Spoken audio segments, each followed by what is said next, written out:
नवेम्बर 11 तारिख मंगलवार अर्थात आजिकार पाणीपाग अपडेट खबर आसी जाइछि। आज संध्या ठारू 6टी जिले में प्रबल शीत येलो वार्निंग जारी। आज राज्य में आउ 2 दिन मध्य राज्य में आहरी 2 ରୁ 3 डिग्री पर्यंत तापमात्रा ह्रास होगा नहीं पाणीपाग विभाग पक्षर सूचना दि जाइछि। तेबे दिन को दिन बढ़िलानी शीत थंडारे थरिलानी ओडिशा। 2 ରୁ 3 दिन में आहरी पारद कमिब बोली पूर्वानुमान करिछि पाणीपाग विभाग।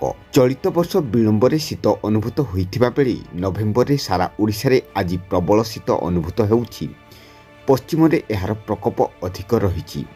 तेबे राज्य में उत्तरु सूक्ष्म थंडा वायु बढ़िबा द्वारा आगामी 3 ରୁ 4 दिन मध्य 3 ରୁ 4 डिग्री सर्वनिम्न तापमात्रा खसिब बोली पाणीपाग विभाग पूर्वानुमान करछि। आज रातिर सर्वनिम्न तापमात्रा 9 डिग्री हेबा सह सारा राज्य में शीत बढ़िबा नै संभावना रही बोली पाणीपाग विभाग कहिछि। तेबे सेपटे वर्तमान राज्य में कौनसी पाणीपाग निर्णायक सक्रिय नथिबा बेले 7 दिन जाए पाग सुखिला रहिबो।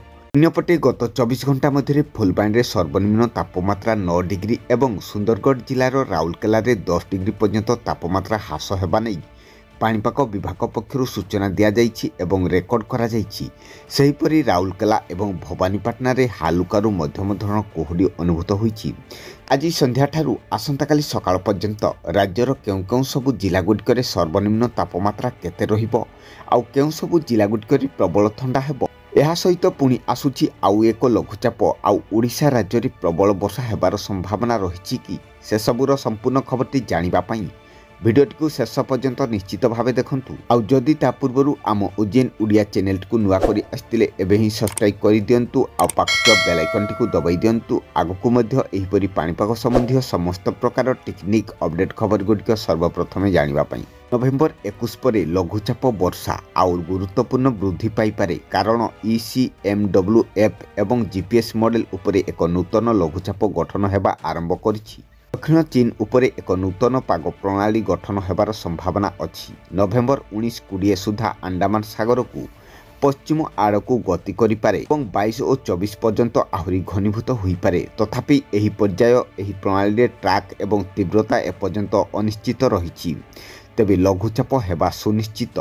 तेबे अन्य पक्षे आज संध्या ठारू आसंताकाली सकाळ पर्यंत राज्य में पाग सुखिला रहिबो हेले प्रबल शीत रहिबो। प्रबल थंडा पई येलो वार्निंग जारी करछि पाणीपाग विभाग। आउ से सबु जिलागुड़िक होछि कंधमाल जिले में सर्वनिम्न तापमात्रा 9 डिग्री रहिबो एवं कटक रे 14 डिग्री तापमात्रा रहिबो, खोर्धा रे 14 डिग्री, अनुगुल रे 12 डिग्री, कंधमाल रे 9 डिग्री, कटक रे 14 डिग्री, खोर्धा रे 14 डिग्री, अनुगुल रे 12 डिग्री, सुंदरगढ़ रे 10 डिग्री, झारसुगुड़ा रे 10 डिग्री एही सबु जिलागुड़ी को येलो वार्निंग जारी करछि पाणीपाग विभाग।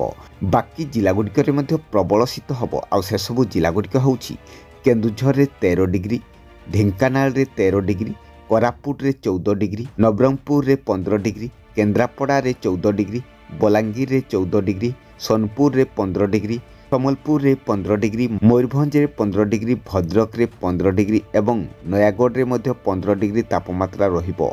एही सबु जिलागुड़िक रे हाड़भंगा शीत हेबो।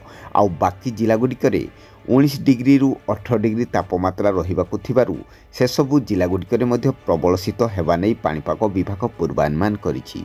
तेबे आपनक जिल्ला रे किपरि पाग रहिछि ओ आपनक जिल्ला रे किपरि ठंडा अनुभूत होउछि से सबु निहाती भाबे रे कमेंट करी जणांतु। आउ आपण माने केउ सबु जिल्ला रु आम वीडियो देखुचंती ताहा मध्य कमेंट रे जणांतु एवं सांगसाथी मानकु वीडियोटी शेयर करंतु जहा फल रे सेमाने मध्य जानि परिबे पाणीपाग संबंधी अपडेट खबर।